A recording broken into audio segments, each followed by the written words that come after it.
The quiet evening streets echoed with the sound of hurried footsteps. A little girl, no older than 7, came running toward 2 police officers patrolling the neighborhood. Her eyes were red from crying, her small hands trembling as she tugged at the officer's uniform. "Please," she sobbed, her voice breaking. "You have to follow me home. It's my mommy. Something's wrong." The officers exchanged worried glances. Children don't usually run to the police unless it's serious. Without hesitation, they knelt down to meet her eye level. "What's your name, sweetheart?" one of them asked gently. "Lily," she whispered, tears streaming down her cheeks. "Please hurry. Mommy isn't waking up." In that instant, their calm routine patrol turned into a race against time. The officers didn't waste another second. One gently held Lily's hand while the other radioed in, possible emergency, requesting backup and medical support, following a child home. As they walked down the dimly lit street, the little girl kept tugging at the officer's hand, urging them to go faster. Her tiny shoes slapped against the pavement, out of breath but determined. Every few steps she looked back at them with wide, pleading eyes. "Please don't let anything happen to her. She's all I have." Those words struck the officers deeply. They weren't just responding to a call. They were stepping into the heart of a child's entire world. They turned a corner and reached a small, run-down house at the end of the block. The curtains were torn, the paint was peeling, and the faint flicker of a single light bulb glowed through the window. It looked like a place that had seen far too many struggles. "Inside," Lily whispered, pushing the door open with her small hands. The officers followed cautiously, their flashlights sweeping across the dim living room. What they saw next made both men freeze in their tracks. The door creaked as it swung open, revealing a silence so heavy it pressed against their chests. The living room was modest. An old couch with torn fabric, a coffee table covered in unopened mail, and a few children's toys scattered across the floor. The faint smell of medicine lingered in the air, mixing with the scent of something cooking long forgotten on the stove. "Mommy?" Lily's small voice echoed through the dim space as she hurried ahead, pulling the officers deeper inside. They followed, flashlights darting across the walls until they landed on a heartbreaking sight. In the middle of the small bedroom, a woman lay motionless on the floor beside the bed, her face pale, her body still. A spilled bottle of prescription pills lay nearby. "Officer, down here!" one of them shouted, kneeling immediately to check her pulse. For a moment that felt like eternity. The only sound was the rapid breathing of the child clutching the doorway. Finally, the officer spoke, his voice urgent but calm. "She's alive. Faint pulse. We need paramedics right now." Relief washed over Lily's tear-stained face, but she didn't rush to her mother. Instead, she looked up at the officers with a trembling voice. "Please don't take her away from me. She's all I've got." Those words cut deeper than anything. This wasn't just a medical emergency. This was the story of a family holding on by a thread. And tonight, it all depended on how much kindness a few strangers could offer.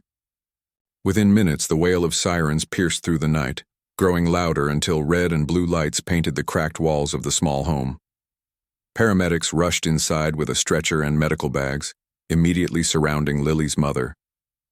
"Low blood pressure, possible overdose but not intentional," one medic murmured, checking her vitals. "We'll stabilize her. She's going to need treatment and rest." Lily clutched the officer's sleeve tighter, her eyes wide with fear. "Are they taking her away?" she whispered. The officer knelt down, placing a reassuring hand on her shoulder. "They're taking her somewhere safe, sweetheart. Somewhere she can get better." But Lily shook her head violently, tears streaming down her face. "You don't understand," she cried. "If they take her, I'll be alone. There's no one else." The room fell silent for a moment. Even the paramedics, busy with their work, slowed down as those words sank in. No relatives, no neighbors stepping in. Just a little girl and her sick mother against the weight of the world. One of the officers exchanged a glance with his partner. Both men had seen countless emergencies, but something about this child's desperation was different. It wasn't just fear. It was the raw, heartbreaking truth of a life lived on the edge of being forgotten. The medic leaned over and whispered softly, "We'll stabilize her here first, then move her to the hospital.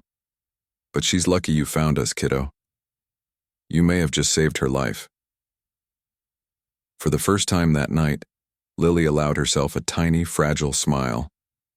As the paramedics worked carefully, placing an oxygen mask over the mother's pale face, one officer gently guided Lily toward the worn-out couch. He crouched down so his eyes were level with hers. "Sweetheart, can you tell me what happened before you came to us?" he asked softly. Lily hesitated, fiddling with the torn edge of her sweater. Her small voice trembled, but the truth poured out in broken pieces. "Mommy's been sick for a long time. She works at the diner even when she feels dizzy because we need money for food and my school. Sometimes she skips her medicine so she can buy me books. Tonight she just fell down. I tried to wake her, but she wouldn't move. I didn't know what to do, so I ran outside." Her words, though simple, carried the weight of survival. The officer felt a lump forming in his throat. He had seen families in crisis before, but rarely through the innocent honesty of a child who understood too much for her age. Meanwhile, the other officer quietly scanned the room. He noticed the empty refrigerator door held closed by a single magnet, the cupboards nearly bare, and a pile of unpaid bills stacked neatly on the counter. It painted a clearer picture than words ever could. "She's been fighting for this little girl," he murmured to his partner. "Every ounce of her strength has gone into just getting them through each day." The paramedics stabilized the mother enough to prepare her for transport. As they lifted her gently onto the stretcher, Lily bolted upright, panic flashing in her eyes. "Wait. Please don't take her away forever. I can't lose her." One medic bent down, his expression kind.